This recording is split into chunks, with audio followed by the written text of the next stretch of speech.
Vamos a tomar contacto con la doctora, como siempre que hemos dialogado más de una vez con ella, infectóloga Mariana Walde, para también llevar recomendaciones, para también reafirmar las medidas que conocíamos al comienzo de esta pandemia, pero que evidentemente la gente en parte se ha relajado y esto puede derivar en también los números que estamos conociendo. Doctora, ¿cómo le va? Martín Dantas la saluda.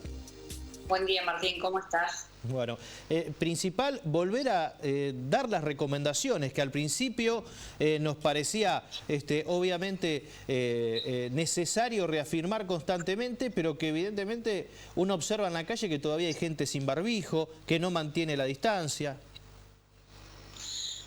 Sí, volvemos a repetir una vez más las recomendaciones que venimos proponiendo, repitiendo y tratando de que la gente aprenda a cumplir, que es el tema del cuidado de cada uno. O sea, hay un concepto básico que es el de responsabilidad personal en el contexto del movimiento social.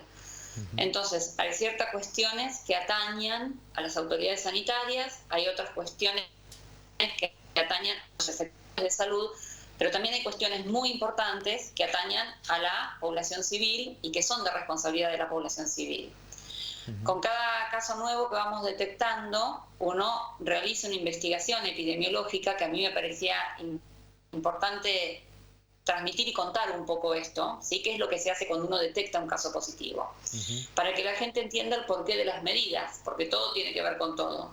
Cuando uno detecta un caso positivo, realiza una investigación epidemiológica alrededor de esa persona que resultó positiva para determinar todas aquellas personas que pudieron haber estado en riesgo, ¿sí?, por un contacto estrecho. Y definimos un contacto estrecho, no cualquier cosa como a uno se le ocurre. Hay una definición de contacto estrecho que tiene que ver con una cantidad de tiempo, con una distancia con la cual estuvimos con esa persona, o sea, si estuvimos a más de 2 metros o a menos de 2 metros, la cantidad de tiempo y sobre todo si utilizamos o no las medidas de protección personal.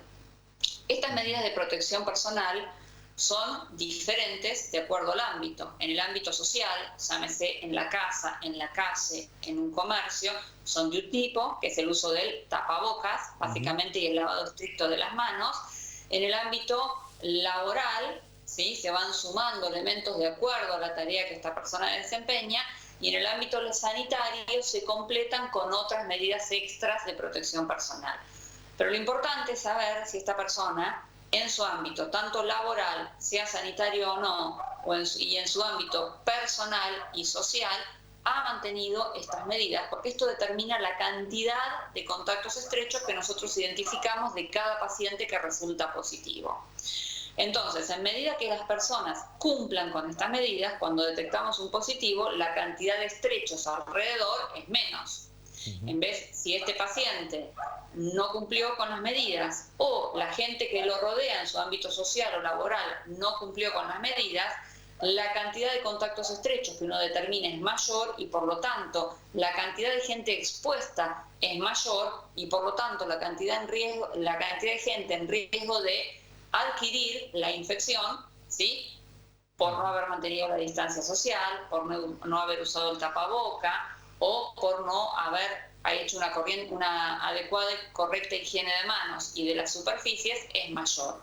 Por eso es tan importante volver al punto cero en todo esto, que es lo que venimos hablando desde el mes de febrero, que tiene que ver con la responsabilidad individual, en cumplir con el distanciamiento social. El distanciamiento social hablamos de 2 metros, es decir, ni siquiera el saludo del codo sirve o vale, ¿sí? Es decir, un distanciamiento social de 2 metros con las otras personas. Vemos a la gente haciendo la cola en los comercios, en las veredas. Bueno, estas colas tienen, o en el banco, estas colas tienen que mantener los 2 metros de distancia. Tiene que haber un correcto y adecuado uso del tapaboca. No me sirve el tapaboca que me lo coloco por acá, o que me queda flojo, que me lo saqué. No sirve, tiene que ser un tapaboca que me prenda bien alrededor de la nariz y por debajo de la pera, ¿sí? Tiene que ser un tapaboca cómodo porque lo tengo que utilizar durante muchas horas en el día. Y tiene que ser un tapaboca que si se ensucia o se humidifica, lo tengo que lavar a la noche cuando llego a casa para mañana volver a reutilizarlo. y tiene que ser un tapabocas, además que cuando yo me lo quito no quede apoyado en cualquier superficie, eventualmente contaminándola. Y por supuesto no nos cansamos de repetir y repetir y repetir el adecuado lavado de manos, la adecuada higiene de manos, porque son nuestras manos las que nos van a llevar el virus de las superficies contaminadas o de lo que toquemos, ¿sí?, hacia nuestros ojos, nuestra nariz o nuestra boca, y así ingresa el virus y nos infecta. Doctora, se está observando, ustedes también lo aprecian, que la población se ha relajado en estas medidas, que hay una especie de rebeldía, podríamos decir, en la calle, incluso cuando se pedía la habilitación de determinadas actividades. Lo que pasa es que hay una cosa importante que tenemos que empezar a entender, que estamos transitando lo que se llama una nueva normalidad. Cuando uno habla de una nueva normalidad, es decir, no podemos pensar que vamos a poder estar encerrados estrictamente, eternamente. Esto no funciona así. Esto funciona con parámetros de nueva normalidad. Y nueva normalidad tiene que ver con que la gente aprenda a que las actividades cotidianas que son necesarias hacer, por ejemplo, salir a hacer las compras, salir a trabajar, tienen que ser justamente necesarias. En este momento no tenemos que hacer actividades que no sean estrictamente necesarias, primer punto. Segundo punto, las necesarias que tenemos que hacer y que hay que hacerlas respetando estas pautas: distanciamiento social, lavado de manos y el uso de tapabocas, porque digamos, las mayores dificultades las tenemos en cuestiones que muy arraigadas, como es el uso de compartir el mate. Todavía hay lugares donde uno investiga un caso positivo y tenemos que aislar casos estrechos alrededor, pues estuvieron compartiendo una tarde de mate, porque estuvieron festejando algún evento social o familiar. Esto es lo que en este momento no hay que hacer, porque cada uno de nosotros vive en un núcleo familiar. Ese núcleo familiar ya de por sí se convierte en contactos estrechos. Los que compartimos una casa, una misma vivienda, una familia, somos un contacto de gente con contacto estrecho. Si yo a esto le agrego que el fin de semana fui a ver a mi prima, a mi tía, tomé unos mates, unos amigos, si alguno de este grupo llega a adquirir el COVID, el contacto estrecho ya se extralimita de mi casa y me tengo que ir a buscar a mi tía, a mi primo, a mi amigo con quien me fui a tomar mate. Esto es lo que tenemos que entender, que tenemos que tratar de mantener las pautas de distanciamiento social, cosa que si alguien adquiere, porque a pesar de todas estas medidas, por supuesto que esto se transmite y se adquiere, si no, no tendríamos los millones de infectados que hay en el planeta.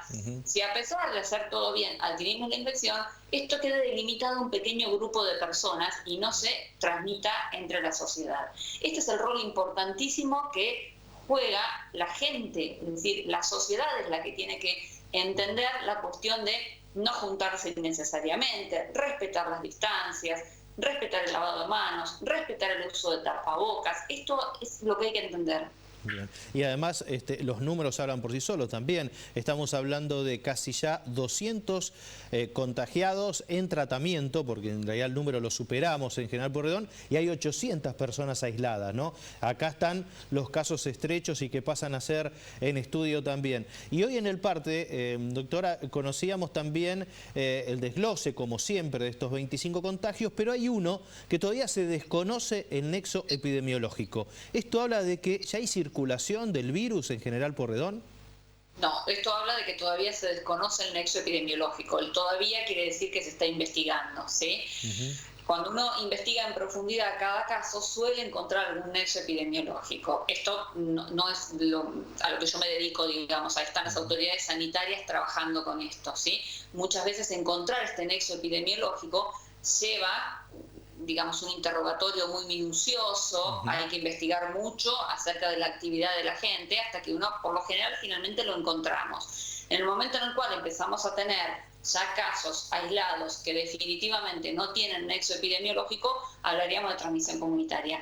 Si uno analiza un poco los datos que presentó el doctor Di Matteo hace un ratito, que ustedes pasaron el videíto, uno puede ver que estos datos están como conglomerados en determinados lugares, ¿sí? Y esto habla de esta transmisión que tiene que ver con que muchas veces, a pesar del cumplimiento de las medidas, se transmite lo mismo, quiero que esto quede claro, pero que muchas veces también hay medidas que no se han cumplido en el 100%, porque si nosotros de cada caso confirmado que tenemos que separar una enorme cantidad de contactos estrechos para aislar y esperar cómo evolucionan, evidentemente hubo alguna cuestión que se podría haber ajustado un poquito más en cuanto, sobre todo en el ámbito social, no tanto en el laboral, porque todo el mundo está muy comprometido con esto en las diferentes empresas del rubro que hablemos en relación a esto, pero por ahí la cuestión social no se termina de entender, que yo tengo que tratarme y compartir el tiempo del fin de semana, por ejemplo, con la gente con la que convivo, no, digamos, juntarme con otras personas sin respetar estas pautas de distancia y de uso de tapabocas, porque si no esto es muy difícil de controlar. Sin duda. Doctora, como siempre, muy claro y le agradecemos este contacto. No, por favor, gracias a ustedes. Bueno, y otro de los casos sospechosos y que había generado